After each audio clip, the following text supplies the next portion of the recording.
Olá, amigos internautas! Estamos dando início a mais um Evangelho Online, que é uma iniciativa aqui da Federação Espírita Paraibana, que tem por objetivo incentivar a prática desse culto tão importante, que é o culto do Evangelho no Lar. Então, nós pedimos que vocês peguem os seus Evangelhos segundo o Espiritismo para acompanhar a leitura junto conosco e também separem águas para serem fluidificadas ou magnetizadas pelos bons espíritos. Eu me chamo Maiara e hoje nós estamos aqui com Stanley, do Centro Espírita Leopoldo Cirne, e com Tereza Neumann, da UF de Campina Grande. Então, dê um oi aí pro pessoal, está em casa à noite. E, para iniciarmos, nós gostaríamos de pedir a Stanley para fazer a nossa prece, para a gente se harmonizando para iniciarmos o tema. Senhor, sob a Tua proteção e caminhando de mãos dadas com o Mestre Jesus, reunidos estamos a fim de refletirmos o Evangelho que se nos apresenta na condição de orientação em nosso caminhar evolutivo. Pedimos que a todos que estejam sintonizados conosco possam receber os eflúvios que dimanam do Teu universo perfeito, a fim de que a nossa alma, ao término, encontre-se melhor, mais asserenada do que estava. Em Teu nome, Pai, que nós iniciamos a nossa atividade. Que assim seja. O nosso tema de hoje, ele está no capítulo 12 do Evangelho segundo o Espiritismo, cujo tema é Amai os vossos inimigos, e está no item 5 e 6, que tem pelo título Os Inimigos Desencarnados. Então, Tereza, pode fazer a leitura para a gente, por favor? Sim. Vamos lá. Do item 5. Tem o espírita ainda outros motivos de indulgência para com seus inimigos. Sabe ele, primeiro, que a maldade não é o estado permanente dos homens, que ela se deve a uma imperfeição momentânea, e que, do mesmo modo que a criança se corrige dos seus defeitos, o homem mau reconhecerá um dia seus erros e se tornará bom. Sabe ainda que a morte não o livra senão da presença material de seu inimigo, mas que este pode persegui-lo com seu ódio, mesmo depois de ter deixado a terra, que assim a vingança falha no seu objetivo e, ao contrário, tem por efeito produzir uma irritação maior que pode continuar de uma existência a outra. Cabe ao Espiritismo provar, pela experiência e pela lei que rege as leis do mundo visível e do mundo invisível, que a expressão apagar o olho com o sangue é radicalmente falsa. E o que é verdadeiro é que o sangue conserva o olho, mesmo além do túmulo, de dar, por conseguinte, uma razão de ser efetiva e uma utilidade prática ao perdão e a sublime máxima do Cristo: amai os vossos inimigos. Não há coração tão perverso que não seja tocado de bons procedimentos, mesmo inconscientemente. Pelos bons procedimentos, tira-se pelo menos todo pretexto de represálias. De um inimigo pode-se fazer um amigo, antes e depois da sua morte. Pelos maus procedimentos, ele se irrita e é então que ele próprio serve de instrumento à justiça de Deus para punir aquele que não perdoou. Continua? Sim, por favor. Pode-se, pois, ter inimigos entre os encarnados e entre os desencarnados. Os inimigos do mundo invisível manifestam sua malevolência pelas obsessões e pelas subjugações, das quais tantas pessoas são alvo, e que são uma variedade das provas da vida. Essas provas, como as outras, ajudam ao adiantamento e devem ser aceitas com resignação. E como consequência da natureza inferior do globo terrestre, se não houvesse homens maus na terra, não haveria espíritos maus ao redor dela. Se, pois, deve-se ter indulgência e benevolência para com os inimigos encarnados, devemos tê-la igualmente para com aqueles que estão desencarnados. Outrora, sacrificavam-se vítimas sangrentas para apaziguar os deuses infernais, que não eram outros senão os espíritos maus. Aos deuses infernais sucederam os demônios, que são a mesma coisa. O Espiritismo veio provar que esses demônios não são outros senão as almas de homens perversos, que não se despojaram ainda dos instintos materiais, que não se pode apaziguá-los senão pelo sacrifício de seu ódio, quer dizer, pela caridade. Que a caridade não tem apenas por efeito impedi-los de fazer o mal, mas de os conduzir no caminho do bem e de contribuir para a sua salvação.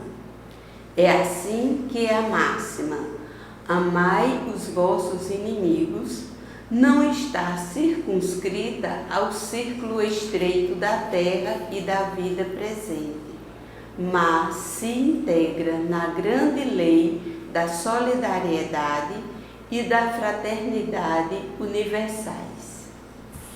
Que mensagem belíssima e muito esclarecedora que Kardec vem nos trazer, né? Acho interessante que eu estava pesquisando para poder trazer aqui, né, o estudo, e estava vendo que para a gente entender essa mensagem, primeiramente a gente tem que saber da imortalidade da alma, né? De que nós fomos criados por Deus simples e ignorantes, mas que somos imortais. Que nós espíritos, nós temos início, mas nós não temos fim. Então, isso é necessário para que a gente entenda.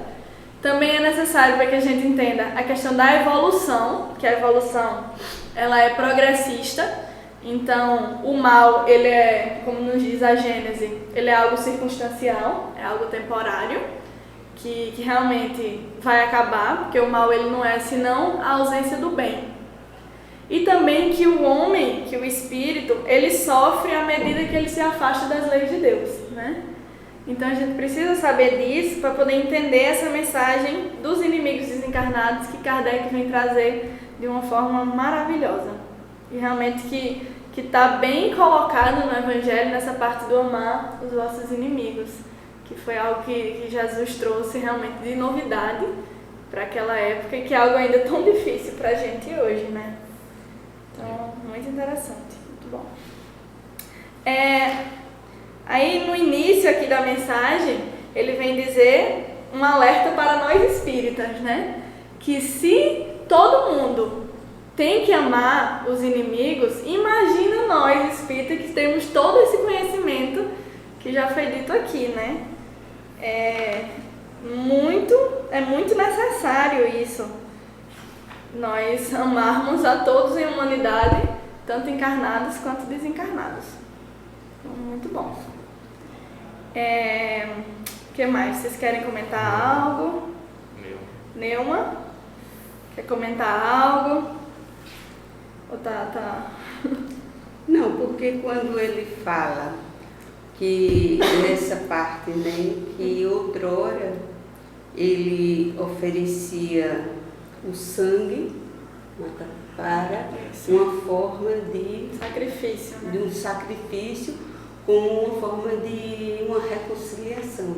Exatamente. Que isso, na verdade, não tem nada a ver, porque o sangue, ele fomenta ódio e não amor, e não reconciliação. Exatamente. Não é através, o sangue vai desencadear cada vez mais o desejo de vingança. E a vingança cada vez mais fortalece o ódio. É essa ligação. O ódio aprisiona um ao outro, liga cada vez mais. Assim como o amor liga as pessoas, o ódio cria esse vínculo. E aí vai desencadeando cada vez mais esse processo de estar sempre voltando juntos para que haja a reconciliação.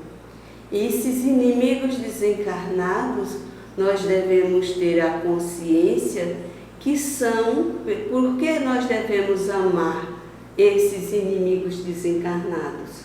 Porque esses inimigos desencarnados foram as criaturas que nós prejudicamos outrora. E que no contexto agora que ele se encontra no mundo invisível e nós no visível, ele continua, nós construímos esse sentimento contrário ao amor nele, mediante o que prejudicamos, e aí ele se encontra livre do envoltório carnal para atuar sobre nós. E ao invés de nós desencadearmos num processo de malquerença com relação a essa entidade, nós devemos ter a consciência que é uma oportunidade que Deus está nos concedendo para nos reconciliar. Que as provas, quando nós enfrentamos mediante uma obsessão, é oportunidade de reajuste, de resgatarmos o amor que deveríamos ter construído outrora e, pelo contrário, construímos o ódio, e hoje vem a oportunidade dessa criatura atuar sobre nós. E aí, ser o momento da gente exercitar a resignação, a tolerância e a caridade. Muito bom, muito bom. Só complementando aqui ao que Neuma falou, porque realmente hoje em dia tem-se isso de falar bandido bom é bandido morto, né? Quando na verdade aquela pessoa, ela passa, se ela vier a desencarnar, ela continua sendo aquela mesma pessoa do lado de lá e atuando aqui sobre nós. Então, o Espiritismo ele vem trazer de uma forma fantástica que isso realmente não existe. Essa história de que mata-se o cão, cessa-se a raiva, isso não existe. Aquela pessoa continua conservando a sua individualidade do lado de lá. E uma outra coisa é a questão da obsessão, que Neuma falou de uma forma maravilhosa, de que muitas pessoas chegam à casa espírita, né, pela dor e num processo obsessivo, e chegam e dizem, tira esse encosto de mim, ou então quer de todo jeito tirar aquele espírito, quando na verdade é para ser um processo de crescimento conjunto, a entidade com aquele ser encarnado. Então é realmente uma oportunidade daquelas duas pessoas, daqueles dois espíritos, se reconciliarem mesmo e crescerem para Deus. Então não é isso de, ai meu Deus, tira esse homem de perto de mim e tal, quando na verdade tem que ter essa consciência, né, de evolução conjunta. E que se estamos passando por um determinado processo obsessivo é porque nós demos abertura para tal. né? Não é culpa do espírito nem nada, é pela lei de sintonia, de afinidade, que a gente realmente provocou isso. Então, essa é a oportunidade realmente de se reconciliar com aquele espírito. Muito bom, né? Muito bom.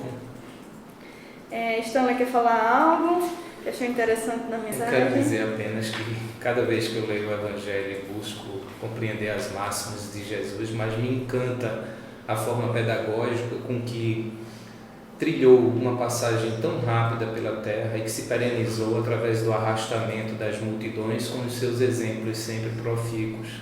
Então, amai-vos os vossos inimigos, na realidade, se constitui um desafio para aquele que ainda encontra-se desprovido de meios para incitar uma reflexão maior. E, neste sentido, ainda adotando as suas palavras, que tratou de consolidar a questão da crença no Espírito como eterno, uma vez criado, eu diria que, além disso, nós, enquanto espíritas, tratamos como pressuposto maior dessa doutrina a comunicabilidade entre o mundo dos desencarnados e o mundo dos encarnados, propiciando a apreensão de uma realidade que, a despeito de subjacente, muitas vezes não é palpável através dos olhos carnais.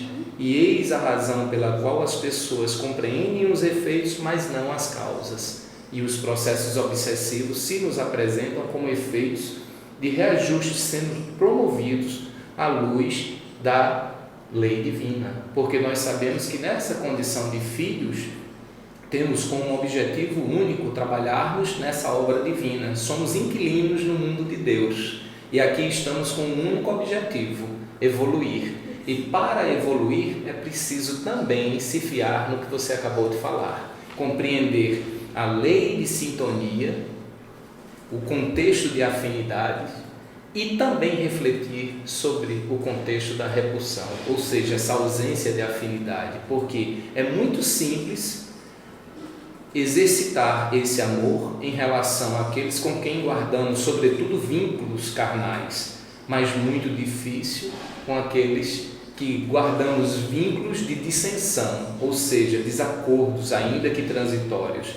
Na realidade, Jesus exemplificou não fazendo distinção em qualquer momento, muito pelo contrário, dos mais desvalidos se aproximou a fim de legar à terra o ensinamento de que não haveria espaço na obra divina para seres privilegiados, que nós compreendêssemos os supostos privilégios materiais, muitas vezes como situações adversas, para que pudéssemos exercitar, ainda com maestria, as virtudes que se encontram em estado latente, porque os vícios nós já contemplamos no dia a dia. Exatamente. Muito bom. Isso. Realmente, não há privilegiados no reino de Deus. E às vezes a gente pode até pensar, né? Por eu ser espírita, eu tenho conhecimento, então eu tenho um lugarzinho guardado lá no céu, né, no nosso lar, enfim, quando na verdade é uma grande responsabilidade. Sim. Nós termos conhecido assim, a doutrina espírita, e não adianta nada se nós não praticarmos, né? Se nós não nos modificarmos, transformarmos os nossos defeitos em virtudes e também proporcionar ao outro esse amor e toda a caridade, tudo que Jesus vem nos ensinar. Então fica aí o alerta também para nós espíritas. Agora, uma parte que eu achei muito interessante aqui da mensagem foi no final do item 5, quando vem nos dizer que o homem irrita o seu inimigo, que então se constitui instrumento de que a justiça de Deus se serve para punir aquele que não perdoou. E aí é interessante isso, de que realmente Deus, ele se utiliza de todas as situações para que a sua justiça aconteça. E eu fui no Livro dos Espíritos, porque existe uma pergunta muito interessante, que é a 470, em que Kardec questiona se esses espíritos que ainda vivem no mal, se eles fazem determinada coisa por uma missão que foi recebida por eles, já que é necessário que venham os escândalos, né? Mas ai de quem, porque o escândalo venha e tal. Então, será que esses espíritos eles estão em missão para que a justiça divina aconteça? E aí os espíritos dizem que não existe missão para o mal, né? Que realmente aquele espírito, ele não vem no seu planejamento reencarnatório de que ele vai lá e vai matar fulano e vai fazer isso ou aquilo. Na verdade, isso vem de sua própria vontade, do seu livre-arbítrio, mas como está tudo concatenado e tudo muito junto e nessa sincronia perfeita que é a justiça divina, então Deus, ele realmente faz com que isso aconteça, que realmente não existem balas perdidas ou tal, realmente a bala ela acha o seu verdadeiro alvo, mas que realmente Kardec falou aqui de uma forma maravilhosa de que esses espíritos, eles são instrumentos também da justiça divina, que realmente a gente vê que está tudo ligado e que não existe um acaso, né? Que realmente nada acontece por acaso e que tudo que acontece está previsto e Deus está realmente por trás disso tudo. Mariana, só uma ressalva. Maiara, só uma ressalva. Nessa parte de Deus utilizar como forma de punir, na verdade não seja uma punição, Com certeza, mas uma oportunidade de crescimento para o ser evoluir, crescer, não como um castigo, porque Deus, conhecendo o porvir de todos, que só existe duas fatalidades, a morte e a evolução. Se a evolução é uma fatalidade, então sabe Deus que nenhum ser por infinitamente continuado ser imperfeito, que a evolução, que a perfeição vai chegar, então ele concede a oportunidade. E a forma dos reencontros, não como uma punição, mas um momento para que haja uma reconciliação. Agora, se não acontece exatamente naquela existência, mas Deus sabe que um dia isso acontecerá. Daí quando Jesus no Evangelho tem reconciliai-vos com seus adversários, porque não saireis daí enquanto não pagares o último centil. Querendo dizer o quê? Enquanto não houver a reconciliação com aquele a qual prejudicamos, não deixaremos de reencarnar em contato com essa criatura. Ou seja na condição de pais, de irmãos, de familiares ou de amigos, e por que não dizer até de colegas de trabalho. Mas que há oportunidade para que haja essa transformação desse sentimento de ódio em amor. Com certeza. E nós sabemos, através dos estudos, que essa obsessão, esses espíritos acontecem a nos perseguir. A parte que ele nos atinge, que ele utiliza, é justamente a mente. E aí se pega com as nossas fraquezas, o nosso ponto frágil, o nosso ponto ainda de imperfeição, porque eles atuam exatamente nessa fragilidade nossa. E a única forma da gente ir se desvencilhando e convertendo essa situação é exatamente a reforma íntima. E daí a importância de vivenciarmos, não só de estudar o Evangelho de Jesus, mas acima de tudo colocarmos em prática, porque acontecendo a mudança na nossa conduta para melhor, eles vão presenciando e aí vão se transformando. E o pensamento é tudo, né? Com certeza. Realmente, então, tudo isso faz parte de um grande processo pedagógico, né, de educação mesmo daquele espírito. E outra coisa que Teresa falou, deixa eu ver, que eu esqueci agora, mas nós temos uma interação aqui dos nossos internautas, que diz: longe do que muitos acreditam, a morte do corpo físico não implica em um afastamento perpétuo entre dois seres.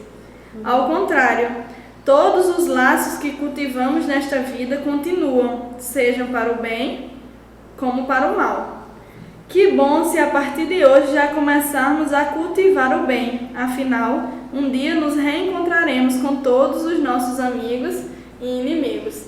Muito bom. E eu lembrei do que eu ia falar, que Teresa disse, que realmente os nossos inimigos, eles pegam no nosso ponto fraco, mas isso também é uma forma de nós nos conhecermos, né? Eles até nos ajudam nisso. Eles vão no nosso ponto fraco, mas aí a gente pode se aproveitar disso e dizer, não, pera, eu preciso melhorar isso. Então eles vão nos avisando também do que a gente necessita se modificar. Então vamos aproveitar realmente todas as oportunidades para nos modificarmos para melhor.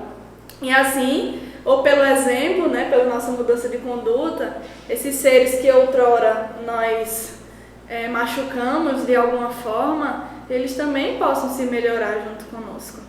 Então, exatamente quando numa assistência fraterna, quando chegam as pessoas a contar seus problemas, e é sempre aconselhado o quê? Ir para as reuniões públicas, assistir o Evangelho, porque no momento que nós vamos, nós estamos conduzindo os desencarnados que nos cercam. As nossas companhias. Exatamente. Então nós também estamos dando a oportunidade, se eles estão ferrenhos a nos perseguir, eles ali vão também. E é a oportunidade da gente apresentar o Evangelho de Jesus, apresentar a oportunidade para eles também refletirem e começar a mudança. E daí, quando Jesus diz, amai os vossos inimigos, que a gente tem que ter a consciência que o inimigo que ele se transformou, a causa fomos nós. Hoje eles são consequência.